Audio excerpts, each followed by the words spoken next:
오늘 우리가 함께 파헤쳐볼 이야기는 바로 욕망이 나온 질병입니다. 자, 한번 상상해 보세요. 인류의 역사를 뒤흔든 끔찍한 전염병들. 보통은 그냥 운이 나빴다, 자연재해다 이렇게 생각하잖아요. 그런데 만약 이게 다 우연이 아니라 인간의 끝없는 욕망, 그러니까 탐험하고 정복하고 즐기고 싶어하는 그 마음이 불러온 필연적인 결과였다면 어떨까요? 오늘 바로 그 가설을 따라가 보겠습니다.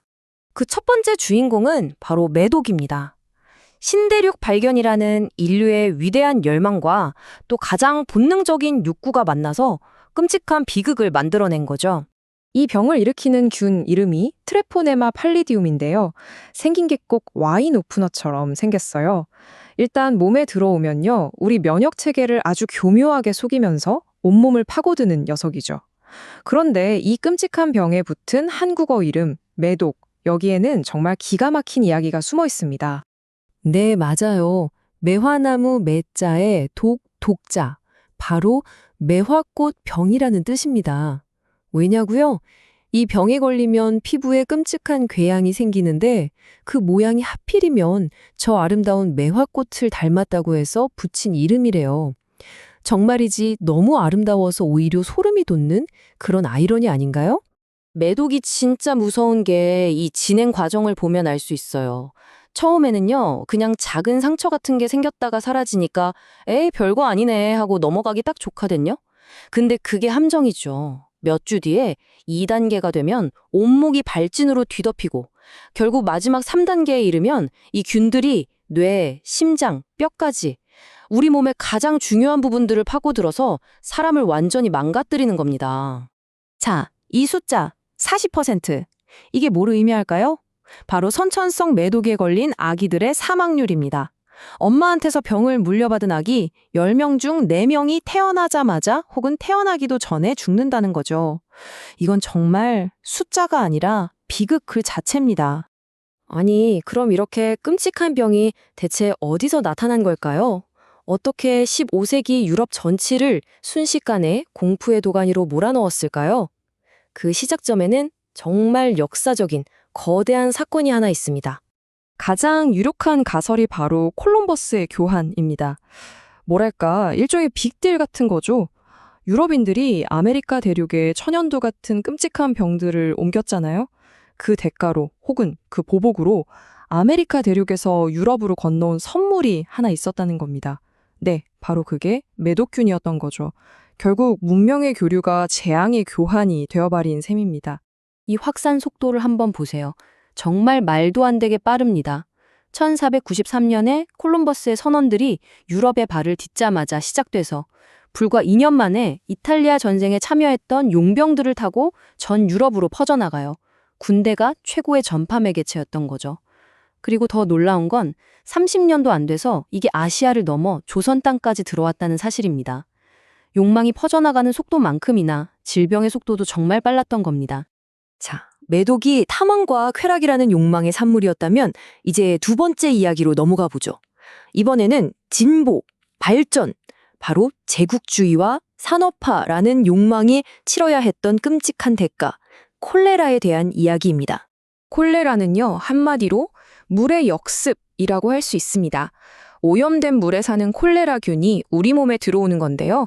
이 균이 마치 채찍 같은 꼬리를 막 흔들면서 물속을 헤엄치다가 우리 몸에 들어오면 소장에 딱 달라붙어서 어마어마한 독소를 뿜어내는 거죠.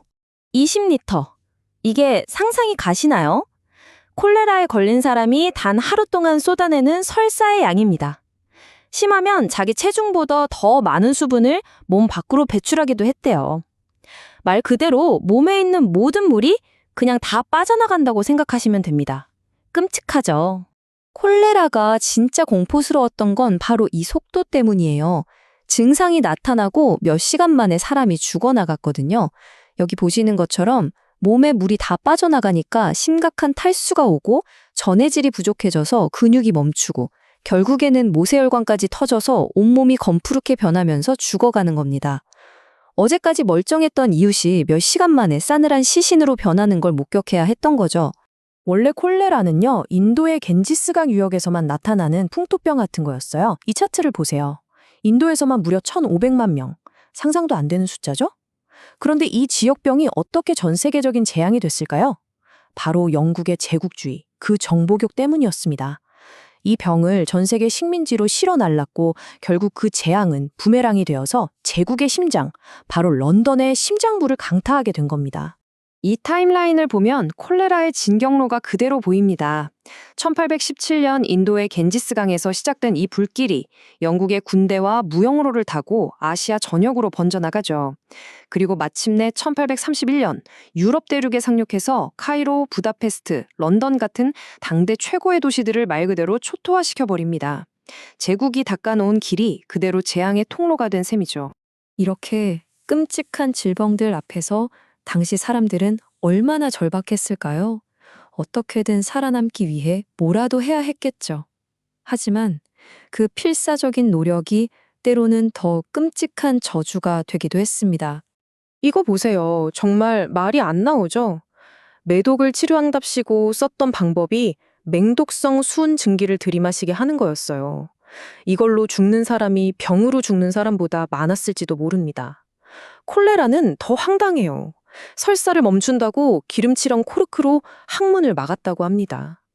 질병에 대한 공포가 인간의 이성을 어떻게 마비시키는지 보여주는 정말 씁쓸한 사례들이죠. 자, 지금까지는 과거의 이야기였습니다. 욕망이 어떻게 재앙을 낳았는지 살펴봤죠. 그렇다면 이제 그 거울을 우리 자신에게 돌려볼 시간입니다. 생각해보면 콜럼버스의 탐험, 영국의 제국주의, 산업혁명, 다 그 시대에는 위대한 진보라고 불렸던 것들입니다. 하지만 그 뒤에는 매독과 콜레라라는 상상도 못할 대가가 숨어 있었죠.